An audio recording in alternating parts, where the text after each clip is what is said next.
The stream is live, Sheldon. I just went live on Instagram to get some people maybe to check out the show because I think it's going to be a great one tonight. Well, how can it not be, Chev? First of all, I know you're going to bring it up at some point, but once again, you beat me in my predictions, picking the Montreal Alouettes over the Winnipeg Blue Bombers in the 110th Grey Cup. I don't know how anybody could have picked that with a straight face, but you know what? You did, and you were right, and I was wrong. You know what, Sheldon? I appreciate that. We're going to talk a little bit about why you made your picks, why I made my picks, but it was an unlikely Cinderella finish to the CFL season. I didn't even expect that they would win the way they did, but they did. So it's going to be a fun night. We got a great hour in store for you. Join us on the ride.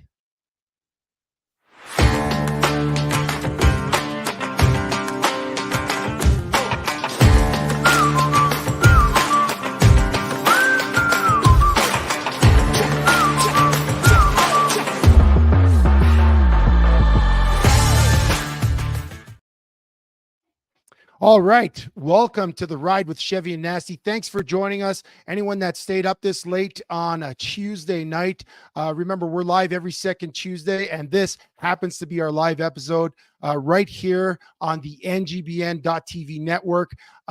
Big news today from the network. We just partnered with Sideline Sports. It's a partnership that's going to create content. It's going to increase our reach. It's going to be unbelievable partnership as we launch the official television network in January 2024. Besides that, it was a big weekend in the United States football scene. If we talk about football, so much action down south, highlighted or capped off by the Monday Night Football game. That was a Super Bowl rematch between the Chiefs and the Eagles. There was a Formula One race in Las Vegas that was a spectacle that almost didn't happen. Milan Lucic, former Calgary Flame, big player in the NHL, big time player, went back to Boston where he started his career, got arrested on domestic assault charges this weekend. But you know what? We don't want to cover any of that. We those are big stories, but the biggest story that's near and dear to our hearts is the CFL's 110th Grey Cup. Sheldon, we're going to talk about that game today. This segment is brought to you by Dream Reach Achieve for business coaching and sales coaching. They're the people to see. Sheldon, you said it in the intro. I picked the L's, the unlikely Cinderella win. You picked the Bombers. Let's just go through our picks a bit before we get to the game breakdown. What were you seeing leading into the week? I think I was seeing what everybody else was seeing. I mean, I saw Winnipeg Blue Bombers having an overpowering offensive and defensive lines.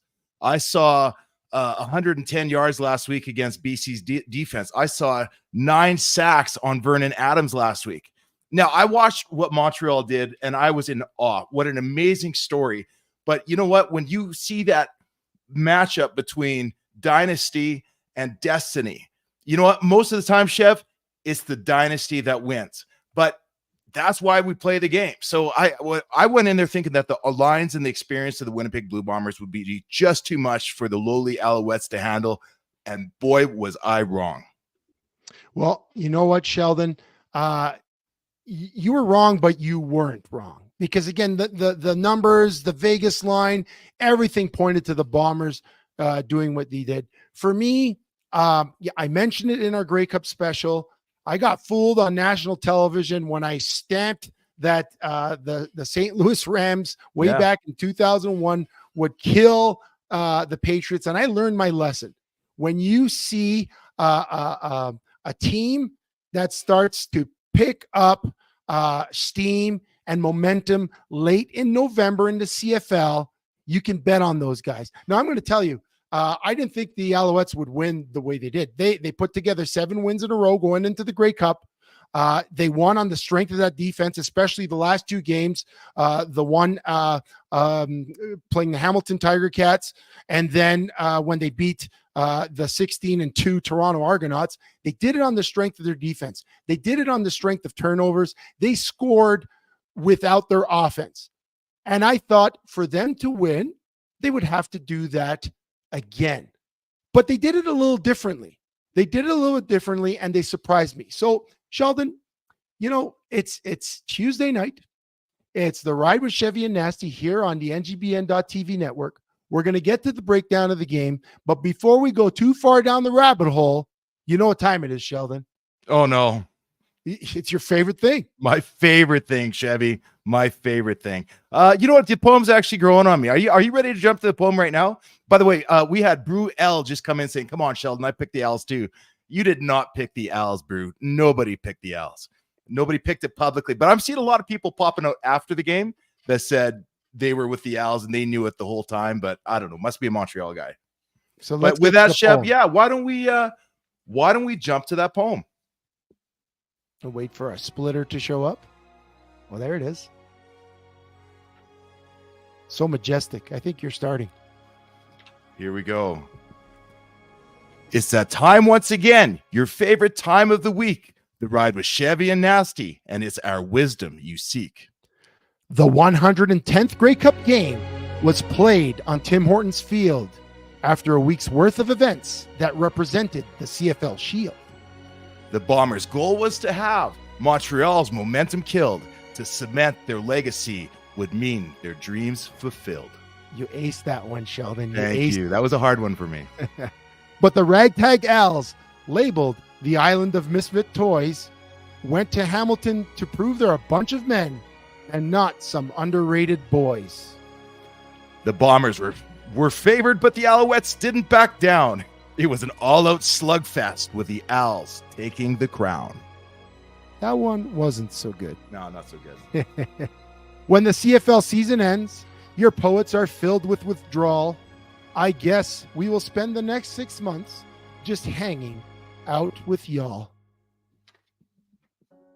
Well, Sheldon, we managed to trudge our way through a poem.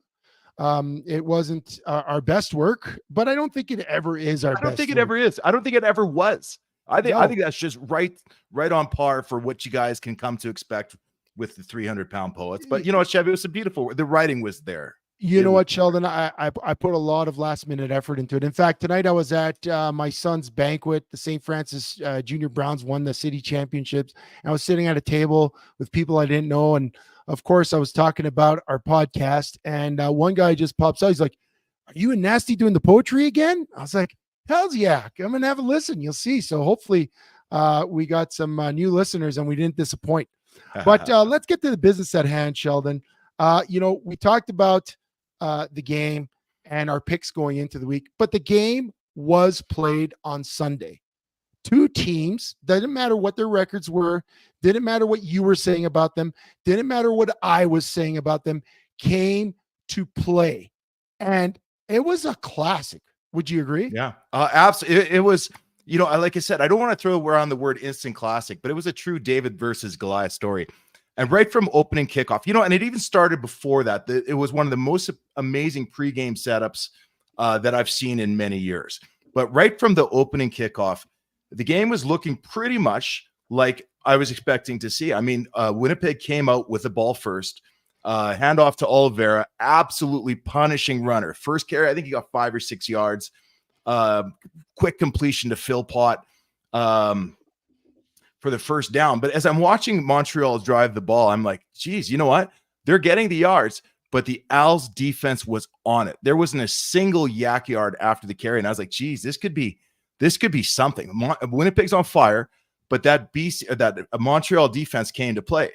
And as that drive went on, you just got a sense that if they can get one stop on first down and put the Bombers into second and long, then that would be the difference in the drive. And sure enough, they did. That Alouettes defense came to play. They couldn't shut down Oliveira, but they were able to be effective enough. All they needed was to put Winnipeg into second and long. And it would be a drive killer. Yeah, Sheldon, I just like you, I was impressed with the Bombers' start to the game. It was one of those, they came out, well-oiled machine. They scored early, but Montreal responded. At the end of that first quarter, I believe it was the standback running for Yeah. that 32-yard touchdown, and really making a statement that we're not going to lay down. They went in there and they just went.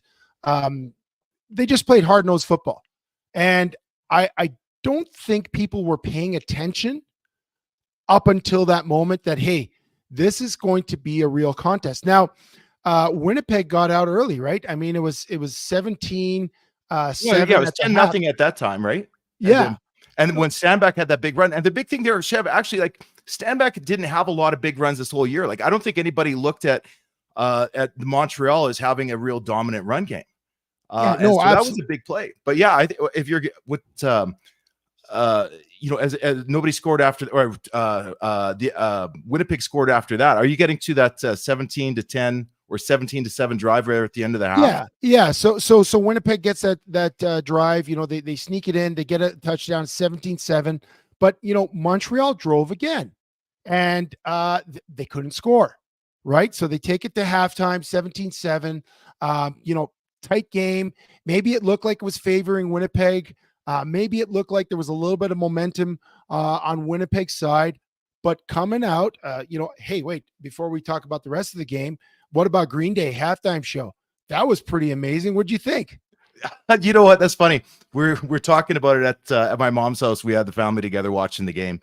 And first off, they were fantastic. I mean, they put on a great show. Those guys are pros. They've been playing for years.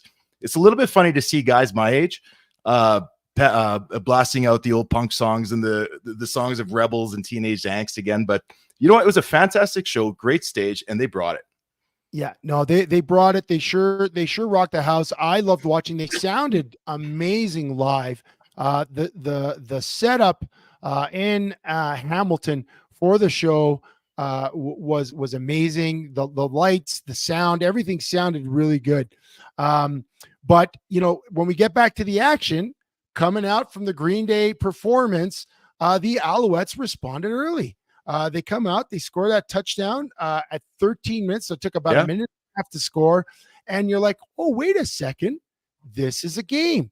Fajardo showing up. And when I talked about what I thought Montreal was going to do to win that game, what I thought they could do, because they've proven they could do it week in, week out, I thought that I'd see a lot more, and I don't want to say this disrespectfully, but I thought I would see a lot more big chunk takeaways from their defense, whether it would be a pick six.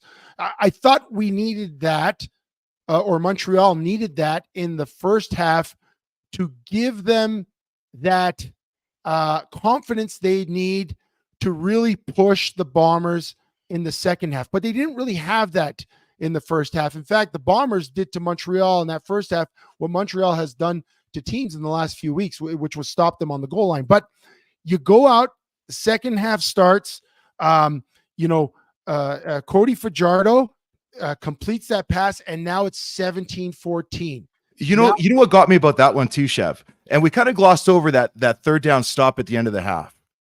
But yeah, when they're down there, time's expiring, is 3rd and 1 from the goal. What would you have done? Like, you're down at that point, 17-7. Would you have kicked the field goal to try to just shorten that gap a little bit, or would you have gone for 7? Because just imagine that they did score that. Let's say they started with a touchdown. Now it's 17-10. No, 17-14. And then they come out with the ball in the second half and score. That would have put them up. So right then, the very fact that they scored coming out of the gates, that's when I started believing that, my God, I think Montreal has found the recipe to success. Yeah, they didn't have 7 turnovers that game, but they did have a couple stops in the end zone. And they just didn't give up the big play to the Bombers. They didn't give up the big play. That's exactly it. And, if you look at Zach Collaros' numbers from the game, I mean, he had some great numbers, 19 for 23 and 236 yards. He was efficient, but he couldn't score a touchdown. He couldn't throw for a touchdown. Brady Oliveira had a great game, 19 yards, 119 carries, but they did force a fumble on him, right? Yeah. They took the ball away from him. So Montreal's defense knew they were in tough. They did some solid things, but when you look at that second half, Montreal came to play on all facets. And there was no, Winnipeg responded right after the Montreal touchdown. Winnipeg responds. It's 24-21. Things are looking good for the Bombers, but Montreal made that stop in the end zone, the interception in the end zone, and that was the play for me that really sparked Montreal. That was the play I think the rest of the Alouettes needed to see happen in order for them to have permission to win the game.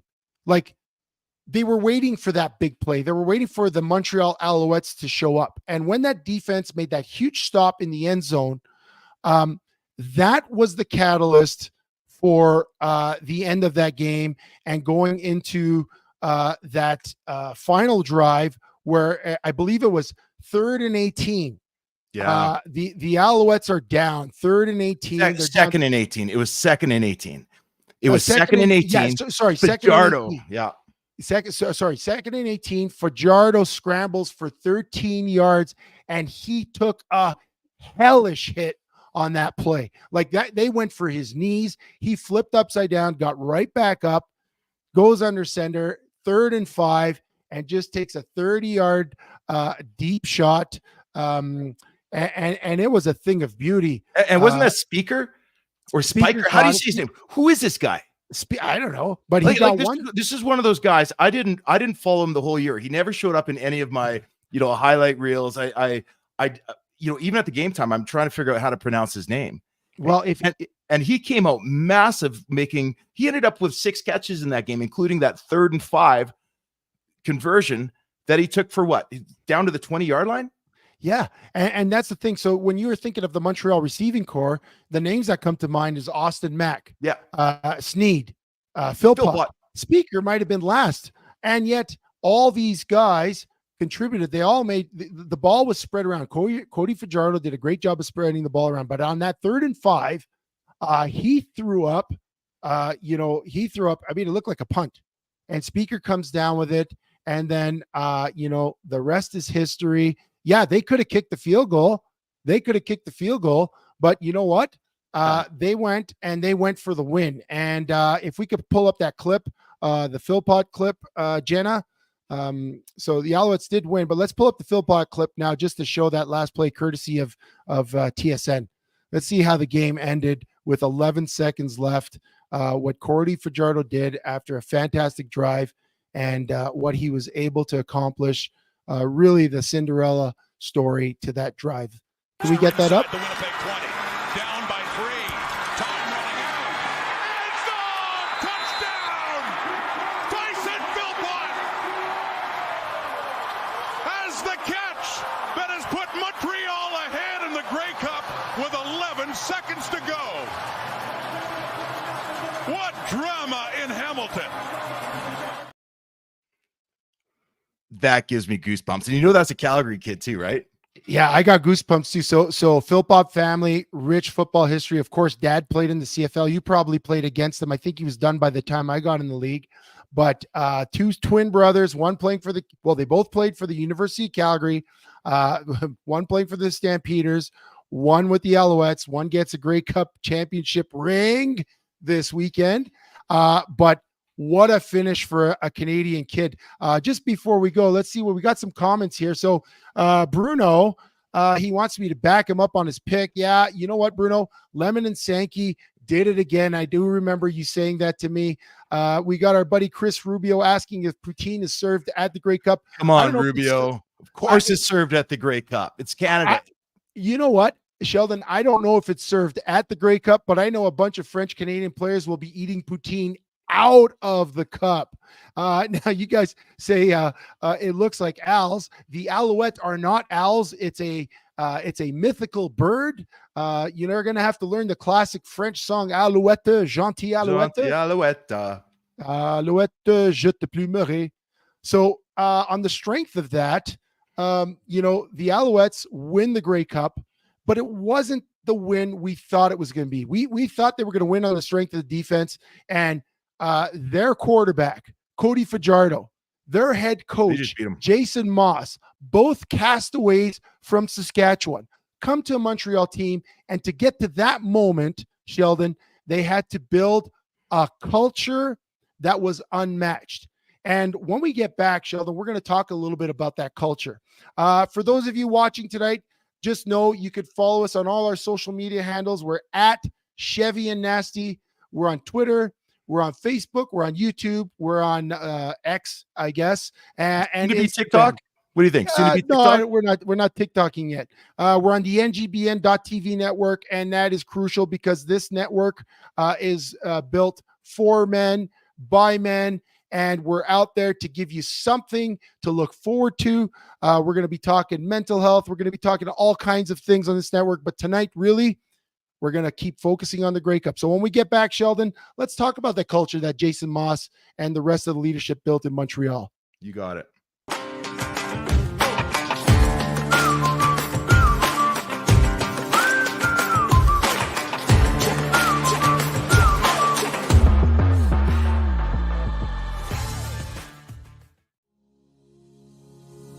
Are you a business owner or sales professional and want to build and maintain a peak performing premium pricing sales team? Are you and your team finding it difficult to work with clients you want to at the premium prices you deserve?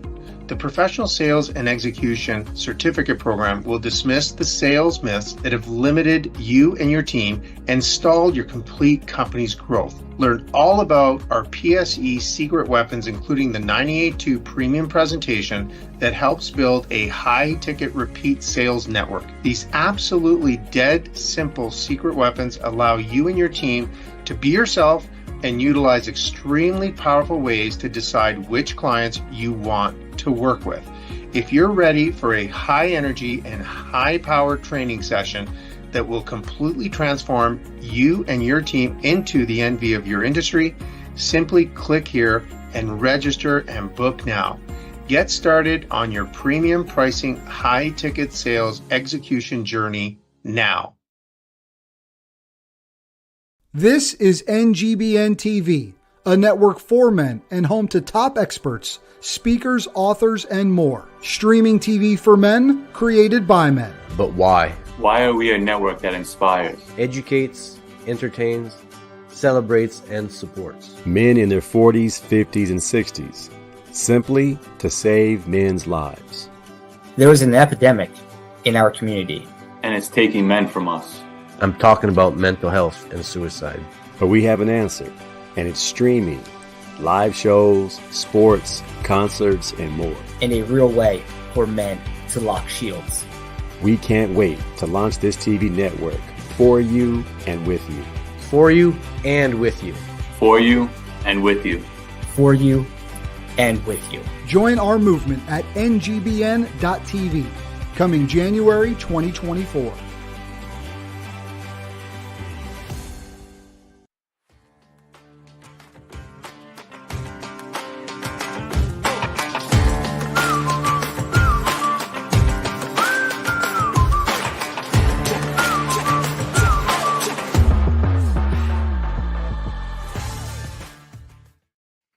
Welcome back to the ride, everybody. It's Chevy and Nasty, and we are live on a Tuesday night, late on a Tuesday night, Chev.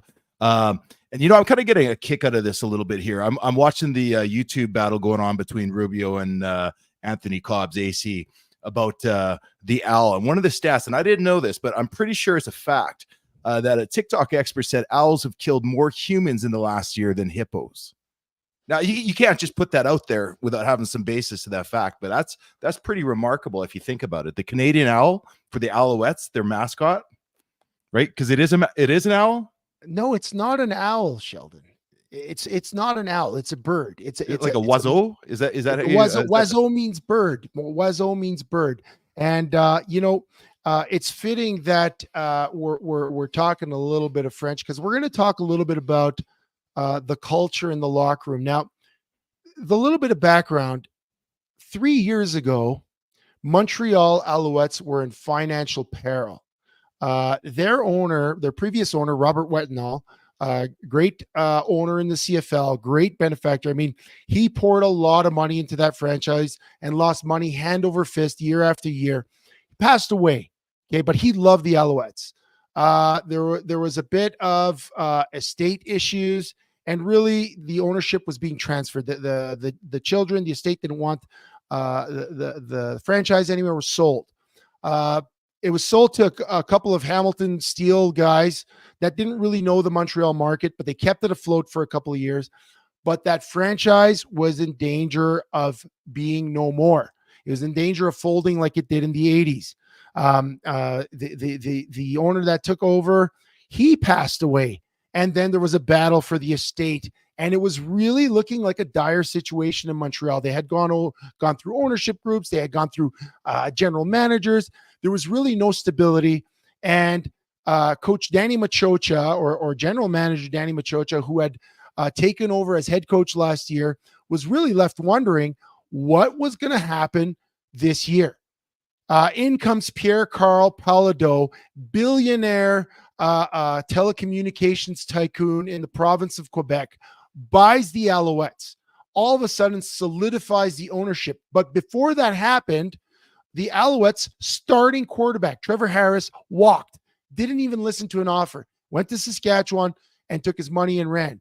They were left without a quarterback, without a head coach, and really wondering what they were going to do as that ownership change happened. Before the ownership change happened, Danny Machocha reached out to his old quarterback, Jason Moss, who had played for him in Edmonton, had helped him develop a young Ricky Way, win a couple of Grey Cups, and together they started putting pieces together. The ownership group came in with Pierre-Carl Palado, solidified things on the top end, and Jason Moss came in, and the first order of business was bringing the quarterback that played for him last year in Saskatchewan. And that's where that – I was going to say, that's where that – oh, go ahead. Well, I was just going to say, and I remember that because that from those of us that weren't insiders, I looked at that as, oh, poor Moss. He just got to run out of the Riders. Fajardo cost him his job with the Riders. So he signs with Montreal, and next thing he's stuck with this guy again. Like from the way that I was looking at it, when that first happened, I thought that was the last thing that Moss wanted to see. And you're saying they went out there and hand selected him. They hand selected, but you know what? I'll call shame on us because we did an episode in the springtime where we talked about that exact situation where we thought that Montreal and Saskatchewan traded bad for bad in terms of the quarterback situation. I'm guilty because on the initial set, I was like, whoa, that is the wrong move. But Jason Moss brought Fajardo in. Nobody believed in them. They pieced together this team that really didn't start off well. And but then in July, they signed a fellow by the name of Sean Lemon. And Sean Lemon, I played with him in Calgary for a number of years. He's a CFL vet. One of the, I think he broke the 200 sack mark this year, if I'm not mistaken, or the 100 sack mark. He's third in CFL sacks. Just a great guy. Comes in and helps revamp the defense. And in fact, not only did he show up, he called his buddy Darnell Sankey, and together those guys transformed the entire defense. And the Lemonator, Rob Evans joins in. We're talking about the Lemonator. You know what? He was so excited after the game, the joy that he had after the game. Jenna, do you think we could pull up the clip of the Lemonator celebrating? Let's see if we could pull up this clip. When you reflect on your career, where is this moment going to rank? This is the greatest moment right now in my career, honestly, because there's so much adversity, so much in believing in yourself, so much in just fight. And that's just for anybody out there, man. Just keep believing. Just believe when nobody else believes. Just put the time in, put the work in. Just put that passion in. Oh! It's the greatest fucking moment ever. Yeah. You know, one of the things that you didn't really touch on, for those of you that aren't following the CFL closely, Sean Lemon joined him in, week 7 or something. Was it July or was it August? It was well into the July. Season. It was July. So he joined because he could not get a contract. Yeah, he's been one of the leading sackers in the CFL for the last umpteen years. But there's this whole mindset, and in most cases, I guess it's true. When a player starts crossing that 30, 32-year mark, you're going to start seeing a decreasing effectiveness on the field. But he believed in himself. And when I see that statement, when I see him talking about the belief, it's not just the belief in the team. It takes that deep belief in yourself to keep going when nobody else thinks you can. And he's done nothing but prove the critics wrong all year. Well, and he's made play after play after play. And when I thought about how Montreal would win that game, I thought that we would see an absolute dominance by that man and Darnell Sankey and everyone else on the defense. And it's not that they weren't dominant, but their offense was equally as good. And again, it goes back to the culture in the locker room. You know, before the pregame show, they were talking about how Jason Moss. So Jason Moss is an American coach. Obviously, he was a player in the league. Goes to Montreal, and he created this thing called the bird's nest. And it was a neat concept in that he took players from different positions, teamed them up, and everything was a competition. So they had pickleball courts in the locker room. They had basketball nets. They had board games. They even had French lessons. And what was important about this is that he made it a point not only to have a team that exists within that French culture, but to actually bring that culture into the locker room and really ignite a sense of pride in where they were. Like, they had to learn phrases. They had to learn each other's numbers. And you got American guys from Alabama that don't even know where Canada is on the map, let alone French. And now they're learning French. There's a bunch of French guys on that team that are proud French Canadians. Oh, we got Mark Calix joining in. Hey, there you go, Mark. Speaking of a proud French Canadian. Speaking of, we're trying to get him on the show, but I don't know, Mark, check your email. There's a link for you. Maybe we could get you on, but if not, we'll have to do it another time. But proud French Canadians on that team, you know, feeling even more pride and more respect for a coach that came in and took on some of their identity. And you don't find that in football. I grew up in Montreal. I know that when coaches for whatever sports team, whether it was the Expos or the Montreal Canadiens or the Montreal Alouettes, they didn't speak French. They didn't care to. You know, the Quebec kids that were on the team were there because they're good to sell tickets in the offseason. They weren't necessarily respected. But what Jason Moss brought to that locker room was a sense of togetherness that didn't just have to do with the football field. It had to do with the family and the fabric of that organization. And we've got Marc-Antoine Ducois, local product, University of Montreal, Carabin, his post-game comments and what he had to say about his coach. I think everything comes full circle. How Coach Moss put the emphasis on the French Canadians, on learning French, of embracing the French culture. And look at us now. We started, we're the last on the ranking. Nobody thought we'll make it. Nobody. And we went to get an owner that's from Quebec, a GM that's from Quebec, a team full of Quebecers, and we made it to the end. Nobody can say anything. We're the champion. It's incredible. I got nothing else to say. I think everything comes full circle. How Coach Moss put them. We've got an owner from Quebec. We've got a general manager from Quebec, and we have a head coach that's bought into the culture. And you know, we played a lot of years in the CFL, and you know that the best CFL teams are the ones that have the best Canadian talent, right? Yeah. And when you have a team that's local, like they talked all week about Brady Oliveira and Nick Dembski representing Winnipeg and the impact they had for their teams. And when we're talking about we're talking about, you know, really the English Canadian media that covers the CFL. But there wasn't much mention of the amount of French Canadian guys playing for the Grey Cup in their town. And just a little bit of history, Sheldon. The Montreal Alouettes came back to Montreal in the 90s. They were previously the Baltimore Stallions. They moved up. Kids didn't really play football in Quebec. There was an emergence of football and interest in football in the 2000s. Okay, that's when football really took off with the success of the Alouettes, led by Anthony Calvillo back in the 2000s and Don Matthews as the head coach. They won a couple of Grey Cups there. And really, kids that were born in the mid 2000s, so a guy like this, Marc-Antoine Ducois, that's in his 20s right now, right? He grew up dreaming to be an Alouettes player winning a Grey Cup. I didn't dream to be an Alouettes player. I didn't grow up as a little kid thinking, there was no Montreal Alouettes. This is the first generation of kids that grew up wanting to play for their hometown team in Montreal and to win a Grey Cup. And so to have a coach come in and speak directly to those guys, it created something special. And I think we saw that manifest on the field. You look at their offensive coordinator, Anthony Calvillo. He is a CFL legend. His play alone makes him legendary in the city of Montreal. But what does he do? I saw him the other day in a post-game interview. He did the entire interview in French. He's a Mexican born in Los Angeles that went to a U.S. school, and the only exposure to French was when he came up to Montreal to play football, and he learned the language, and now he's conducting interviews post-game in French. That speaks a lot for the city, for the province. That's huge, Sheldon. That's huge. And what they created is special.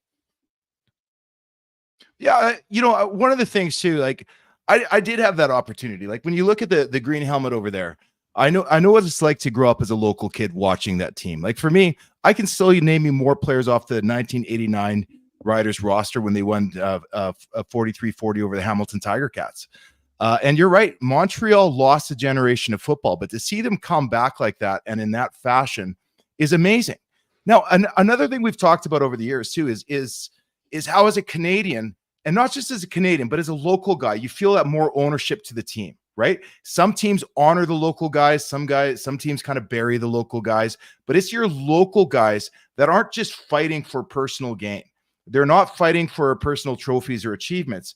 They are fighting for the pride of wearing that helmet and that jersey. And I've seen that before, but what I haven't seen is a organization buy into culture. Everybody talks about character and chemistry and culture in the locker room, right? Everybody, you talk to any team that's winning, including the Bombers, which I think have an amazing culture in that organization. Hey, everybody that wins says, I love my teammates. We had the closest team. Well, it's a lot harder to do that when you've got a losing team. But Montreal started as a losing team. They started as an organization that nobody really gave a chance. The island of misfit toys. And to be honest with you, like I love what I saw in that pregame show, talking about setting up the intramural teams, talking about the guys speaking French, talking about AC, like giving French interviews is unbelievable. I've never seen that before, Chev. Have you ever seen a coach be given the latitude or even wanting to take the initiative to do this? Like, what's a comparison to this organization? I've never seen it. I definitely haven't seen it. I mean, when you and I played in Calgary, we had our little Halo club. So back in the day, we would play Halo, and we had a bunch of guys that we loved playing video games. We played together, and we had such a fun time. We would play. We'd set up the big screen TVs, and 16 people would be in a room, and we'd play first-person shooters. And that was our little thing. And that was a bring over or carryover from my time in Edmonton that we had with Tom Higgins. And he encouraged that type of thing. But if you recall, Sheldon, when we were in Calgary and we were playing video games Friday after walkthrough, and our defensive coordinator would come in and get mad at us because we were playing video games and not watching film, and being like, we were together. And the argument was, well, would you rather us go home and do nothing? And like we were together, and it was almost seen, it was frowned upon. Like, they didn't grasp what was going on when we were unwinding together doing this. But it seems like Jason Moss on this end really got it. But not only did he get it, Sheldon, I really got to touch on that French-Canadian thing because, again, I have not seen that. And we're going to talk about that in the next segment, a little bit more about the French-English thing and the dynamic in the CFL, because there's a lot to unpack there, and it's bigger than football. It's bigger than football. But before we go to break, Sheldon. Mark Calix just came in. Halo Club Forever. Love it, yes, Mark. we were trying to get our buddy Mark Calix. I don't know if we'll get him on. We'll see. But if not, we'll have to do it another time. But Chris Rubio asks us, do you guys think it would be worth the Canadian football season played in the spring so it doesn't compete with the NFL? They've tossed that idea around, Chris. My opinion is that it should at least move up a couple of months. Maybe not in February, but, started in April. they've always had weaker numbers over the summer because people go on vacation, especially in Canada where you got 3 months of sun. People get out of town. But if we could start in April and develop a really solid fan base, May into June, I think that would be great. But then you're playing the Grey Cup in September, maybe late August. And the one thing is the Grey Cup, especially the purists, love the wintertime Grey Cup. It produces some classic moments. Yeah, something right about being between Canadian and American Thanksgiving, the week of festivities that go into it. And right now, the way that game played out, I think the NFL should maybe be more considering changing their schedule because they're going to start losing viewers. Now, never happen. As a player, I would love to see it moved up, but from a tradition standpoint, I don't think we're going to see that. You know what, Chev? I think it's time. I think we're going to take it to break now. And when we come back, I want to follow up on that. A couple things happened. There's a lot of positive that came out of this game, but there's a couple controversial comments made by a French-Canadian player that I think we got to break down and discuss and really get to the heart of just how meaningful the French-English Francophone respect thing is in the CFL. And just a reminder to all of you guys, if you guys are enjoying the show, make sure you follow us and hit like on YouTube. You can also follow us at Chevy and Nasty on Facebook, Instagram, and Twitter. We're doing our best to put a bunch of content out for you guys. So anyway, check us out on our socials. And Sheldon, you know what? I just wanted to give one more plug. We have a sponsor for that second segment. We never want to forget WeDrone. No. We don't want to forget WeDrone because they've been supporting us from the beginning. We got Dream Reach Achieve, we got WeDrone, and our sponsors as we go forward are going to be the lifeblood of not only this show, but the NGBN.TV network. So sorry to cut you off, Sheldon. Let's take a break. We'll come back and unpeel that onion.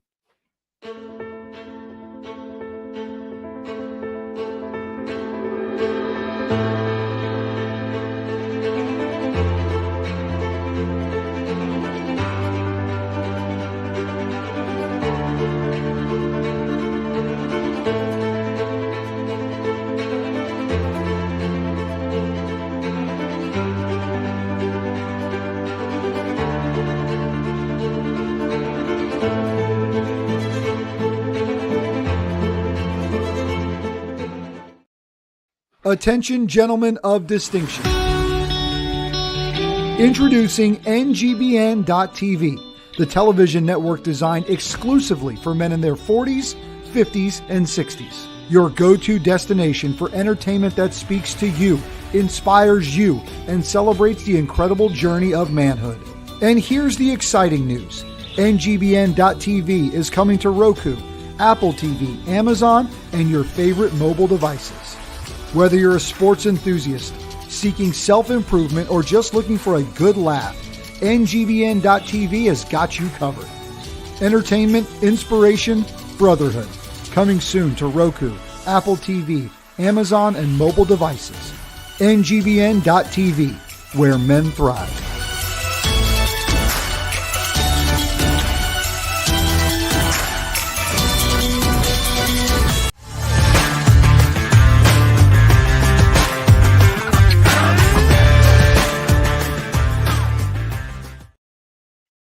That was a nice little touch, Sheldon. You did such a good job on that intro splitter. I just want to give you a little credit with the video. You like that? Skills there, yeah. Yeah, well, I got some skills. They're hidden away a little bit, but I've been bringing them out. Again, you know what I'm loving? I'm loving that. I'm hoping that we're creating a bit of a community here. I mean, the NGBN.TV network for men in their 40s, 50s, and 60s, like you heard in the commercial. And I'm hoping that's what we're cultivating here. When we talked about doing a late night show, Sheldon, we thought about what was true and honest to us. And I remember as a kid sitting in the bedroom, listening to post-game hockey games of Montreal Canadiens. They used to have this crazy announcer, Ted Teven. He would put hexes on the Boston Bruins, and the call-in show would be like these crazy people calling in. And then we'd go into the Dr. Laura relationship lady. And then there's always that UFO guy that talked about conspiracy theories and all that. And I wanted to sit somewhere between the conspiracy theory, the relationship, and the sports. And it seems like I think we're gonna put that all together here on the ride. And I love the late night vibe. Like, it's a lot of work that goes into doing this show, but I really enjoy that I'm seeing some new names, some new faces here. You well, know, you know we what? got, What I'm loving here is I'm seeing a guy. So I'm seeing former CFL players, guys, former teammates. I'm Yep. seeing guys out of UCLA and some guys that play some big time American ball. But my favorite right now is I see Rob Evans. I've never met Rob Evans, but reading this, I think he's a fireman, saying that's the same reason I put a PlayStation in the fire hall. It's building that culture in the brotherhood. And I'll tell you what, Chev, you could probably speak to this. Culture and brotherhood is just as important for first responders and people that are really going into the battle as you know, as much as ever it is on the football field, is it not?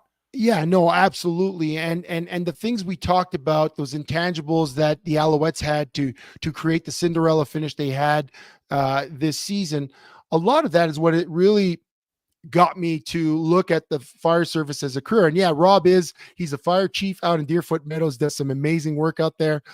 He's listening in tonight. I hope you don't get a call during the show, Rob. But, talking about Ian Hill's channel, Ian Hill, the founder of the NGBN.TV network, listening in, his alma mater, the University of Nevada Wolfpack, Cody Fajardo, who engineered the game-winning drive. And again, back to that game, just one more touch, the majesty of his story, right? He got flushed in Saskatchewan. You know, coaches get fired, but quarterbacks get flushed. And I mean, especially in Saskatchewan, that's a beast unto its own. He had the biggest chip on his shoulder. I mean, they said he never beat Zach Collaros in a game, couldn't win the big one. And boy, I go back to my prediction and not even seeing him pulling off the win the way he did. He really he willed the Alouettes to win. And again, it goes back to that culture, that championship culture that they built in the locker room, those intangibles you can't measure. I mean, going into the game, they were talking about Winnipeg not only being a dynasty, but a legacy team. If they could win 3 out of 4 Grey Cups, they go down in history as one of the greatest teams. Zach Collaros goes down in history as one of the greatest quarterbacks. I don't think they're not a dynasty. I mean, they won 2 Grey Cups in a row over a couple of years, and that's hard to do. Are they a great team? Yes. I think what Montreal did was super special. And again, we go back to that French-Canadian thing. You know, Sheldon, before we play the clip we want to play, the CFL is filled with Americans and Canadians, and now even sprinkle in a couple of international players now that they have an international draft. The dynamic has always been a coming together of Canadians playing with Americans to create a beautiful game. And you think of some of the amazing players from both nationalities that have come through this league, big names like Doug Flutie, Jeff Garcia, historical names like Warren Moon and sure. Conridge Holloway. But then you think of the Canadian guys that have come through, the Dave Sapungises, the Louis Pasaglias, the Phil Pott, right? The Jed Roberts, the Sheldon Napaschuk's. Big names coming together. But you know what, Sheldon? I've observed this. And because I kind of straddle that line between French Canadian and English Canadian, I grew up in Montreal, Italian mom, French Canadian dad, but I spoke English my whole life. And I've got to tell you, Sheldon, I've only played in the West and on teams that weren't in Montreal. And when the French Canadian kid comes to a team, whether it be Saskatchewan, Calgary, Winnipeg, Toronto, Hamilton, and they come from a French Canadian school. So whether they were a French Canadian that played in Quebec at Laval, Université de Montréal, Sherbrooke, in the old days, all the French kids would go play Ottawa, Mount A. When those kids made it to CFL roster, Sheldon, I'm going to say this, they were treated like 4th-class citizens. And a Canadian playing on a CFL team is hard enough. You know how hard it is for Canadian to get a shot with American coaches. You're instantly blackballed. There's a hierarchy in the CFL. There are American players from any school in the United States, and just separate them by the division they went to. Then you got your Canadians that played at American schools. Doesn't even matter the numbers. It's just the way that it's always been. Then you've got your Canadians that played at Canadian schools, and usually those are the English. And then you got the French guys. And for years, I've observed this. I've been on teams where coaches told me, hey, only speak English to that guy. I was there. I saw the same thing. It was, I hardly even took note of it at the time because I'm young in my 20s. But you think about that now. I think about the things that used to bother me in this league. And I remember the one year with the Riders, I had 6 or 7 sacks, and they're still referring to me as the Canadian, right? And every time I get a sack on first down, they'd pull me off the field to go into a 3-man All-American front to rush the passer. And that really hurt my pride. But at least they'd speak to me in my language. And you're right. I've feel so many Pardon me? I said you wouldn't even feel that bias in terms of the language bias, right? No. But I get it. If you are a French Canadian player and you're coming out and you're playing in front of largely American and English Canadian programs, managers, coaches, yeah, you've got to feel like the outsider looking in. You're more worried about, am I understanding what's being said to me? Are they understanding where I'm coming from? You know how hard it is to keep up at the top of a roster for a French Canadian, especially one that might struggle in English. The only thing they can do is just show it on the field with their play. Absolutely. There's almost no relationship building. I know we saw it. You've been on a few teams. I've been on a few teams, and I've seen it. There are a few coaches that got it, and I think they got it big time in Montreal, but there's always been that dynamic, right? And I think it took a head this week. Marc-Antoine Duquois, who you know what, Sheldon, this is your nasty thoughts. Nasty thoughts. That's it. Do you want to set it up? There you go. This is something that we already showed his interview after the game on English TSN, and he came out and he just expressed his love for his province, his love for his teammates, his pride as a French Canadian, and all the Quebecers that played. And to me, it was beautiful. I felt the passion. But then he goes on to RDS. And that's the French language, the French language TSN, and he expresses some different thoughts that the next day and that night were a little bit controversial because it brought in the whole political battle between French and English in this wonderful country of ours. Jenna, why don't you play that clip? We're going to get to that in just a second. Rubio, put your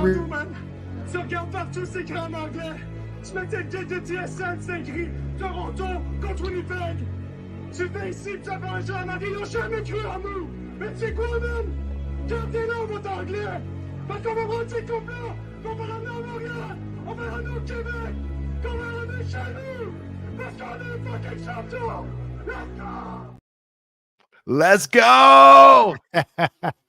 You know, I watched that clip. I got fired up. I understood the young man's passion.